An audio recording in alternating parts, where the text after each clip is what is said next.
হাই friend, মই আজি আপোনালোকক দেখাব বিচাৰিছোঁ তিনিটা বেংকৰ মই এনইএফটি ফৰ্ম লৈ আছোঁ। প্ৰথমে এইটো এছবিআই এনইএফটি আৰটিজিএছ ফৰ্ম কেনেকৈ ফিলআপ কৰে মই সেইটো দেখাম। তাৰপিছতে আপোনাৰ লৈ আছোঁ মই কানাড়া বেংকৰ এনইএফটি আৰটিজিএছ ফৰ্ম, তাৰপিছত লৈ আছোঁ আইচিআইচিআই বেংকৰ, আৰু তাৰপিছত মোৰ ওচৰত এখন চেকো আছে। মই আপোনালোকক দেখাম যে চেকো কেনেকৈ ফিলআপ কৰে। এতিয়া আহক এনইএফটি ফৰ্মখন মই ফিলআপ কৰোঁ। এতিয়া মই ফিলআপ নকৰোঁ, মই আপোনালোকক দেখাই দিওঁ মানে বস্তুটো ক'ত কি হ'ব। এইটো হৈছে আপোনাৰ পাৰ্ট হয়, এইটো আপোনাক দি পঠাব ষ্টাম্প মাৰি পিনি, আৰু এইটো হৈছে বেংকৰ পাৰ্ট হয়। তো এতিয়া আহক, প্ৰথমে আপুনি যে যোনটো ব্ৰাঞ্চত ফৰ্মখন জমা কৰিব সেই ব্ৰাঞ্চত লিখিব লাগিব, ব্ৰাঞ্চটো লিখিব কোন ব্ৰাঞ্চ হয়। তাৰপিছতে আপুনি ডেটটো লিখিব, তাৰপিছত আপুনি ৰিচিপ্ট লিখিব। ৰিচিপ্টটো কি হয় মানে আপোনাক মই এখন চেক দেখাইছোঁ, এই চেকখন আপোনাক মই দেখাইছোঁ। এই চেকখনত আপুনি ইয়াত এমাউণ্টটো থাকিব, সেই ৰিচিপ্টটো মানে সেই এমাউণ্টটো লিখিব, ৰিচিপ্টটো এমাউণ্টটো লিখিব। তাৰপিছত আপোনাৰ ফৰ্ম মানে কাৰ পৰা আহিছে চেকখন, তো কাৰ নামত আছে ইয়াত আপোনাৰ চাইন মৰা থাকিব, নহ'লেও বাৰু আপুনি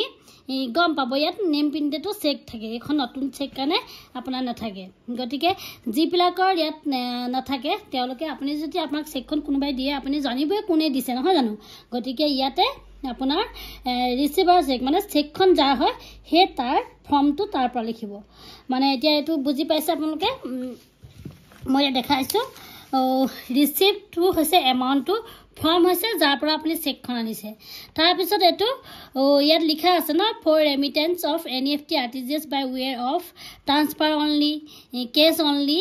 চেক এনইএফটি আৰটিজিএছ ইউজিং। এতিয়া আপুনি যিহেতু চেক দিব ন, গতিকে ইয়াত আপুনি ক্লিক কৰিব এনইএফটি আৰটিজিএছ। এতিয়া কোনটো ক্লিক কৰিব, এতিয়া চাওক কোনটো ক্লিক কৰিব আপুনি। এনইএফটি যদি আপুনি 2 লাখলৈকে হয় তেতিয়া আপুনি এনইএফটি হ'ব, 2 লাখতকৈ যদি এটকাও আপোনাৰ বাঢ়ি যায় তেতিয়া আপুনি আৰটিজিএছৰ টিক মাৰিব। তাৰপিছত আপুনি চেক নম্বৰ লিখিব। চেক নম্বৰ কোনটো জানেনে, এইখন এতিয়া মই চেক লৈ আছোঁ, এই প্ৰথম যিকেইটা নাম্বাৰ থাকে সেইকেইটা হৈছে চেকৰ নাম্বাৰ। এতিয়া আপোনালোকে দি দিব চেকৰ নাম্বাৰটো।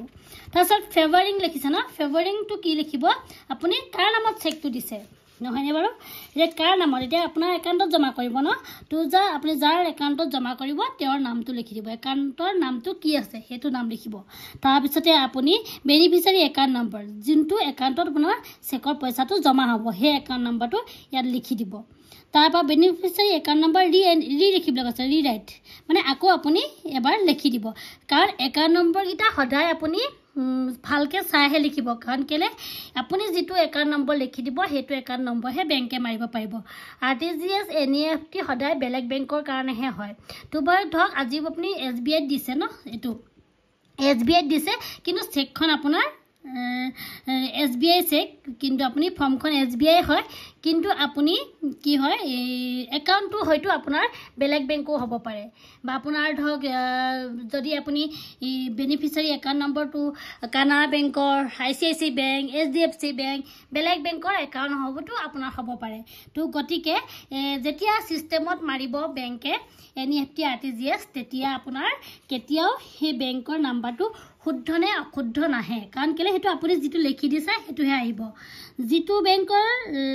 একেটা বেংকৰ একাউণ্ট নম্বৰ হ'লেহে ছিষ্টেমে চাব পাৰে যে এইটো আপোনাৰ একাউণ্ট নম্বৰ শুদ্ধ লিখি দিয়াটো শুদ্ধ হৈছে নহৈছে। গতিকে আপুনি বেলেগ বেংকৰ একাউণ্ট যিহেতু দিব, তো গতিকে সেইকাৰণে আপুনি এইটো কেয়াৰফুলি ফিলআপ কৰিব যে আপোনাৰ এইটো আপুনি শুদ্ধ দিছে। সেইকাৰণে আপোনাৰ ৰিৰাইট দিছে ন বেনিফিচিয়াৰী একাউণ্ট নম্বৰ, দুবাৰ লিখি দিব একাউণ্ট নম্বৰটো। তাৰপিছতে আপুনি যোনটো একাউণ্টত আপোনাৰ পইচাটো সোমাব সেই একাউণ্টৰ IFSC কোডটো আপোনাৰ লাগিব,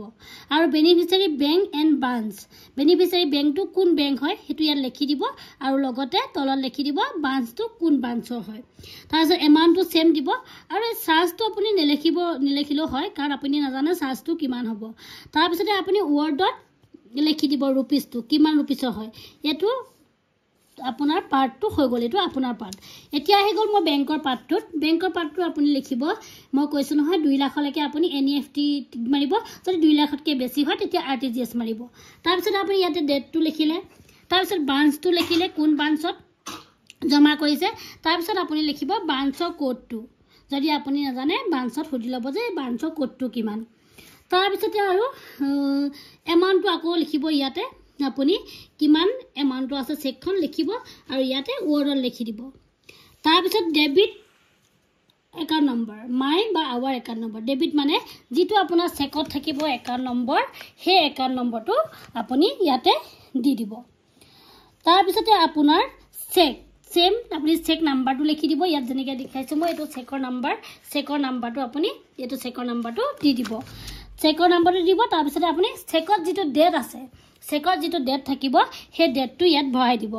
তাৰপিছতে আপুনি নেম অফ বেনিফিচিয়াৰী আপোনাৰ যোনটো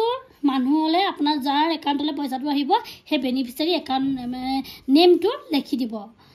সেই বেনিফিচিয়াৰী নেমটো লিখি দিব plus beneficiary bank and branch same আপুনি ইয়াতো বেনিফিচিয়াৰী বেংকটো কোন বেংকত পইচাটো সোমাব আৰু কোন ব্ৰাঞ্চ হয় সেইটো লিখি দিব তাৰপিছতে IFC কোডটো লিখি দিব সেম বেনিফিচিয়াৰী একাউণ্ট নম্বৰ ইয়াত লিখি দিব তাৰপিছতে আকৌ আপুনি ৰি এন্ট্ৰি কৰিব একাউণ্ট নম্বৰটো যোনটো একাউণ্টত আপোনাৰ পইচাটো সোমাব তাৰপিছত এইবিলাক নালাগে বেনিফিচিয়াৰী LEI নম্বৰ নালাগে ৰেমিটেন্স এমাউণ্টটো লিখি দিব আকৌ আপুনি এমাউণ্টটো কিমান হয় চেকৰ এমাউণ্টটোত কিমান এমাউণ্ট আপোনাৰ পইচা সেইটো লিখি দিব চাৰ্জ ইয়াত নিলিখিলেও হ'ব তাৰপিছতে আপুনি টোটেল এমাউণ্ট আপোনাৰ চাৰ্জ ইন ৱৰ্ড গতিটো আপোনাৰ কি হয় চাৰ্জটো আপুনি কিমান কাটি নাজানে গতিকে আপুনি এইটো তেনেকৈ লিখি দিলে হ'ব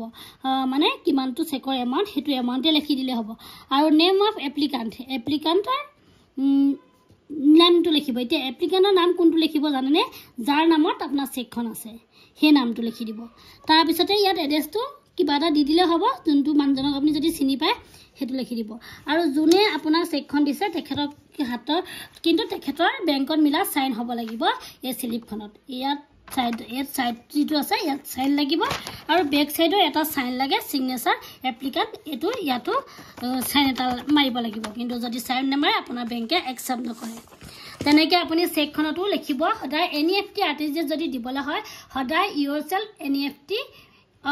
/RTGS যদি NEFT 2 লাখলৈকে হয় NEFT কৰিব 2 লাখতকৈ ওপৰ এমাউণ্ট হ'লে তেতিয়া লিখিব yourself NEFT